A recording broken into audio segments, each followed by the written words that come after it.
have a jug of a certain size with a nut at the bottom, as I understand it, some monkeys will reach their hand in to grab the nut, and they can't get their hand back out as long as they hold on to the nut. And you can actually catch them because they won't let go of the nut. So it is with us that when we hang on to things tightly, we become trapped by the things that we hold on to. It's not in our interests to live a grasping life, closing off our hearts to others.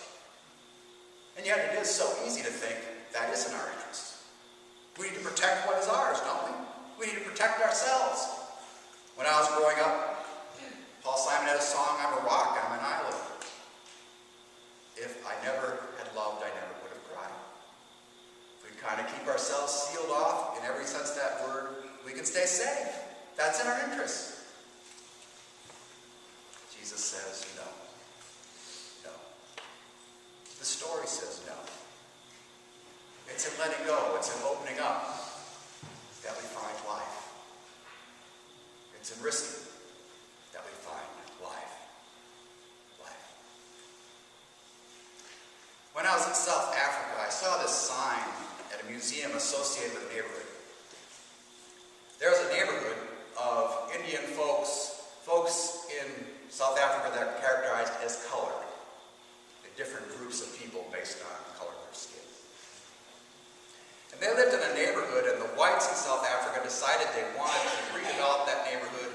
They wanted the colored people out of there, so they relocated them in a new neighborhood. Ironically, the whole neighborhood is now houseless and totally barren. You just see the streets and maybe some street signs, but nothing is there. They never did redevelop it. They just kicked the people out. So there's a museum about that old neighborhood. And in it there's this sign from a note that someone had written, maybe it was some graffiti on the wall, and they said, you know, where we were, living was cheap, but life was precious.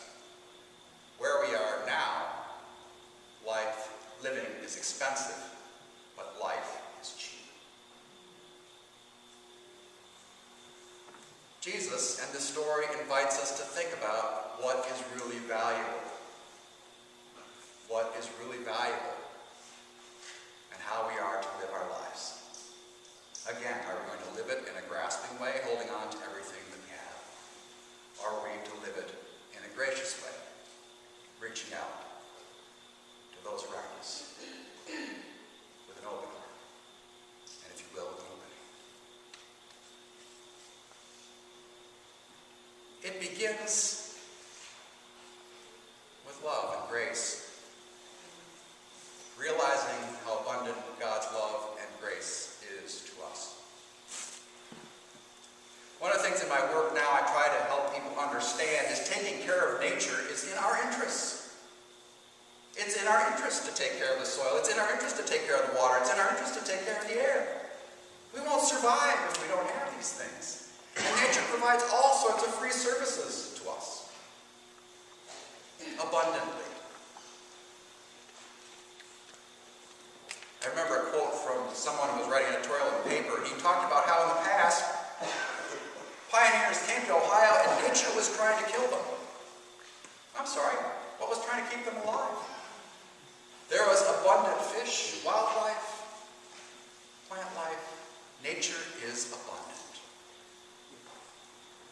I share this just to help us recognize how abundant things are around us, how much grace there is in life.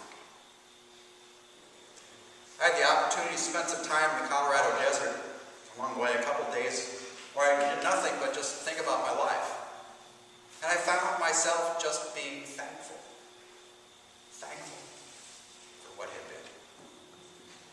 And I think about when I come back to life, how cranky I get, like, life stinks, it's unfair. And here all I felt was thankful when I got away from it and reflected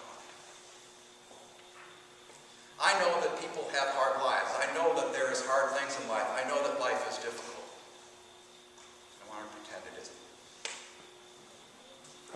But at the same time, the message of the gospel is life's difficulty ought to be what drives us in to caring for one another, loving one another, sharing with one another, rather than walling ourselves off.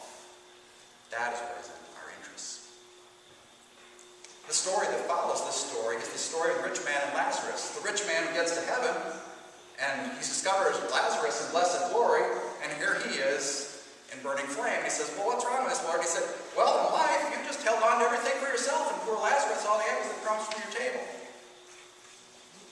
It is not in our interests to simply accumulate anything.